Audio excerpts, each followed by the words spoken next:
আসসালামু আলাইকুম। বিসমিল্লাহির রহমানির রহিম।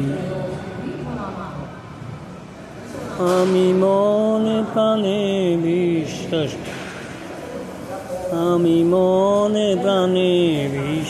করি আর প্রচার করি, এ সবচেয়ে বড় নূরময় চির সুন্দরতম সব কিছুরই সৃষ্টিকর্তা, সকলেরই সর্বশ্রেষ্ঠতম মালিক, সব কিছুরই মালিক মহান পবিত্র আল্লাহ। তুমি একজনে, তোমার আকার আছে,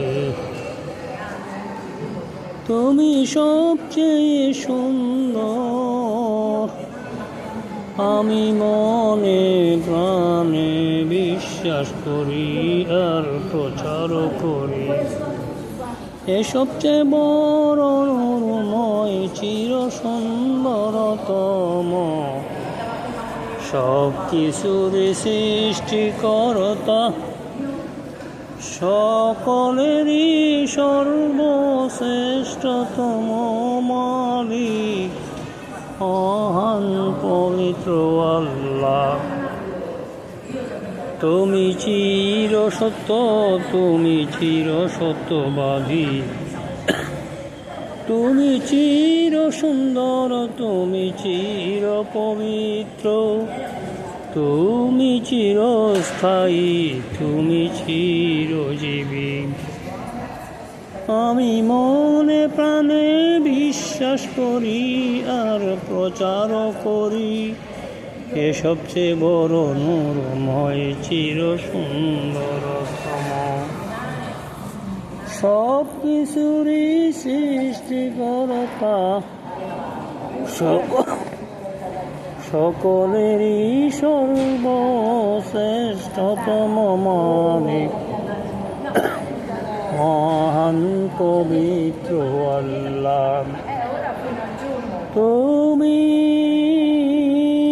সকলের উপরেই সর্বশ্রেষ্ঠতম জ্ঞানী, তুমি সকলের উপরেই সর্বশ্রেষ্ঠতম শক্তিশালী, তুমি সকলের উপরেই সর্বশ্রেষ্ঠতম ক্ষমতাবান। আমি মনে প্রাণে বিশ্বাস করি আর প্রচার করি, আল্লাহ তুমি তোমারই নূর থেকে নূর নিয়া মুহাম্মদ আহমদকে সৃষ্টি করিয়াছ, আর মুহাম্মদ আহমদের কাছ থেকে নূর নিয়া আকাশ বাতাস চন্দ্র সূর্য গ্রহ নক্ষত্র তারকা রাশি চক্র নদ নদী খাল বিল সমুদ্র পানি মাছ গাছপালা তরুলতা কীট পতঙ্গ মানুষ জিন ফিরিস্তা ইত্যাদি সবই সৃষ্টি করিয়াছ, অর্থাৎ মুহাম্মদ আহমদকে সৃষ্টি না করিলে কোনো কিছুই সৃষ্টি করিতা না। আমি মনে প্রাণে বিশ্বাস করি, আল্লাহ তুমি হলা সকলের কর্মের বিচারক, সকলের কর্মের সর্বশ্রেষ্ঠতম বিচারক, আর মুহাম্মদ আহমদ হলেন ক্ষমার দায়িত্বে সূরা নিসার 64তম আয়াতে আমি মনে প্রাণে বিশ্বাস করি আর প্রচার করি, হে সবচেয়ে বড় নূরময় চির সুন্দরতম সব কিছুরই সৃষ্টিকর্তা আল্লাহ, তুমি সব কিছু সৃষ্টি করিয়াছ আর সব কিছুরই মালিক। আর মুহাম্মদ আহমদ হলো আল্লাহ তোমার সকল সৃষ্টির শান্তির প্রভাবক বা রহমত, সকল শান্তির প্রভাবক বা রহমত। সায়েন্সের রসায়ন বিজ্ঞানের ভাষায় হলো শান্তির প্রভাবক। আল্লাহ তুমি যারা যারা বলে আল্লাহর রহমত তারা মিথ্যাবাদী, যারা যারা বলে আল্লাহর রহমত তারা মিথ্যাবাদী। আল্লাহ তো মুহাম্মদের উপর ছেড়ে দিয়েছেন সকল শান্তির প্রভাবক।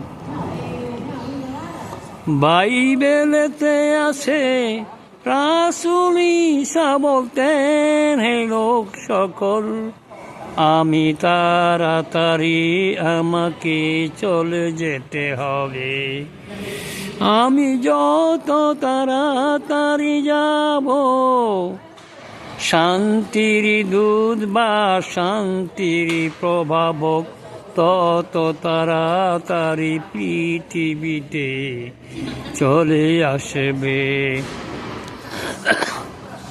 যিশু বলতেন, আমি ওনার কাছে অনুরোধ করব তোমাদেরকে শান্তিতে রাখার জন্য, শান্তিতে রাখার জন্য। আল্লাহ কোরআনে সূরা আম্বিয়ার 105তম আয়াত বলিয়াছেন, ওয়ামা আরসালনা ইল্লা রাহমাতাল লিল আলামিন। মুহাম্মদ হলো আল্লাহর সকল সৃষ্টি শান্তির প্রভাবক। যারা যারা বলে আল্লাহর রহমত তারা মিথ্যাবাদী, তারা মিথ্যাবাদী। যারা যারা বলে আল্লাহর রহমত তারা মিথ্যাবাদী, যারা যারা বলে আল্লাহর রহমত তারা মিথ্যাবাদী। আমরা বলিয়া থাকি, আমরা বলিয়া থাকি, আমরা বলিয়া থাকি আল্লাহ দিবে, আমরা বলিয়া থাকি আল্লাহ দিবে। আল্লাহ তো সব কিছু দিয়ে দিয়েছে মুহাম্মদ আহমদকে, আল্লাহ তো সব কিছু দিয়ে দিয়েছেন মুহাম্মদ আহমদকে। আল্লাহ কুরআনের ভিতরে সূরা রাসূল মুহাম্মদ আহমদের সপ্তম আয়াতে বলিয়াছেন, যারা যারা ইচ্ছা করিয়া নিজ থেকে আল্লাহর নূর হৃদয়ে নিয়া অসৎকর্ম না করে সবসময় সৎকর্ম করিয়া মহান সৃষ্টিকর্তা আল্লাহকে ভয় করিয়া সত্যবাদী আর সৎকর্ম পরায়ণদের সঙ্গে তাকিয়া যারা যারা নিজের হৃদয়ে আল্লাহর নূরকে পাকাপোক্ত করিয়াছ তোমরা আল্লাহকে সাহায্য করো তোমরা আল্লাহকে সাহায্য করো এখানে ধর্ম ভেদাভেদ নাই ধর্ম ভেদাভেদে নাই আল্লাহ কোরআনের ভিতরে সূরা আল হাজের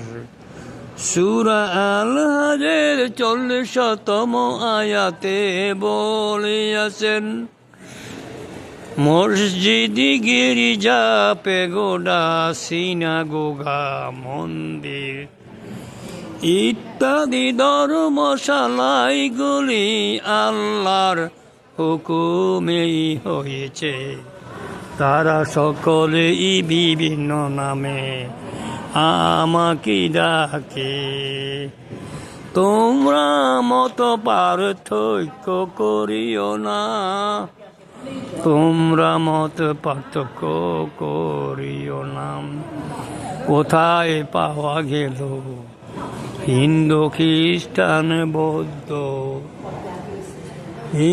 খ্রিস্টান বৌদ্ধ ইহুদিরা বেহেশতে যাবে না কোথায় পাওয়া গেল আল্লাহ তো সূরা বাকারায় বলেন যারা যারা আল্লাহর নূর হৃদয়ে পাকাপোক্ত করিয়া হিন্দু হইয়াছে খ্রিস্টান হইয়াছে বৌদ্ধ হইয়াছে ইহুদি হইয়াছে তাদের কোনো ভয় নেই তাদের কোনো ভয় নেই আল্লাহ কোরআনে সূরা মুহাম্মদে বলেন যারা যারা আল্লাহর নূর হৃদয়ে পাকাপোক্ত করিয়াছ তোমরা আল্লাহকে সাহায্য করো তোমরা আল্লাহকে সাহায্য করো আল্লাহ সবচেয়ে বেশি ভালোবাসে সৎকর্মশীলদেরকে সৎকর্ম আর নাম রোজা এক নয়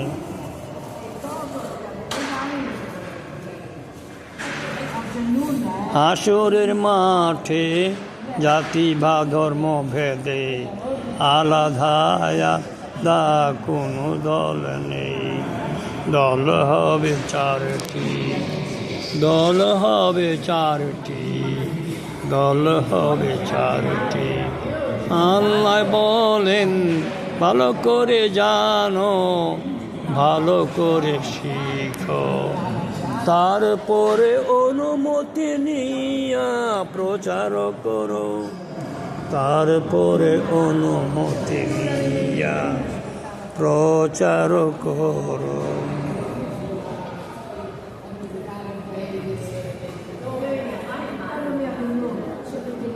রাসূল সারা মুরদানকারী মুর্শিদ সারা রাসূল পাবে না আর রাসূল সারা সর্বশ্রেষ্ঠতম মালিক মহান প্রভু আল্লাহকে পাওয়া যাবে না